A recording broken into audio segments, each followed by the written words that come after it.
Larry Shover joining us, the CIO of Efficient Advisors. That home is about 2%, Larry. So have we found our bottom for the yield? No, I don't think we have. However, I have to give credit where credit is due. If we get a real bullish outcome tonight during the weekend with data flow, news flow, yeah, I could definitely see rates backing up to 220, 225. But the world has changed. It's changed really quickly. And you know, the thing is, for rates to go lower, either you have a disastrous outcome today or it's just going to bleed lower. I mean, rates have dropped, 10 years down, 15 basis points this month. The twos are down about 20. The next level down just gets harder and harder to do. So it's painful, but I think unless economic data turns around quick, I think rates will continue to go lower. All right. Now, if the month of if our next cut goes as expected, the next Fed meeting this month in July, Larry, goes as all planned. Market is right; it gets the cut. Is this still going to be a bonds positive environment? What's the risk then that needs to happen for there to not be continuation of bond strength after that event?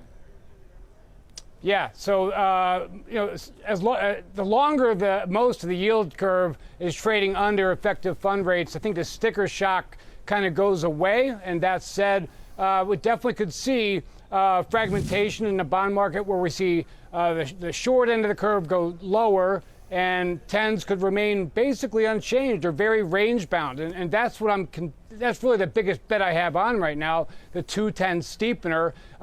My target is about 50. I think it closed around 25, so we have a long way to go. But I do think we definitely have a bond positive event, but it depends on what part of the curve we're talking about. I imagine that even though we're all focused on the cut nature of it, Larry, given that there's still, and I know you and I talked about this, but we're going to keep talking about it until basically the gap between the Fed's vision of the next 6 months and the market's vision are aligned. And frankly, they're still not aligned, and a cut won't even do it, right? So I imagine there's still going to be a lot of importance about the words around this meeting.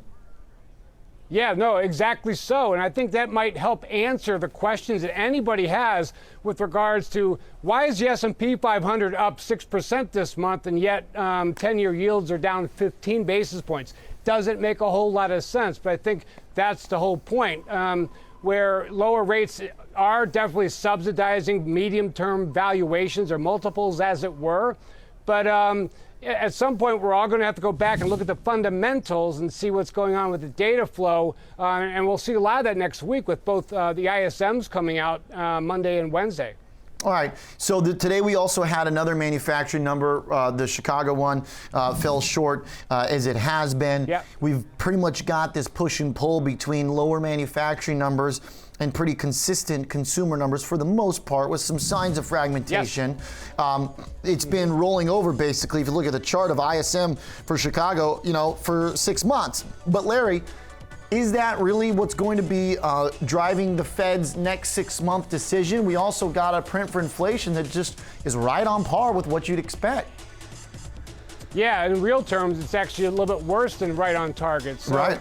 I mean, I think the jury is out on that. I mean, I think, if we have a good outcome this weekend and data starts to get a little bit better and the Fed cuts anyway because they're trying to stoke inflation, that's a whole different animal than them putting in just one big insurance cut and waiting to see what happens. So I think it's going to be a deeply fascinating next few weeks.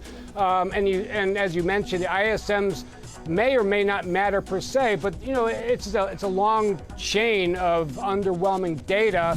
And by the way, as you might agree, BLS on next Friday, that actually matters again, given the bad report we had last month.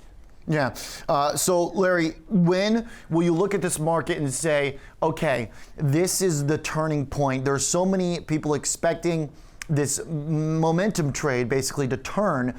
Is it something on the chart, the technical level? Is it just language about the central banks around the world that have to change? What's going to scream to you, all right, it's finally time to sell these bonds?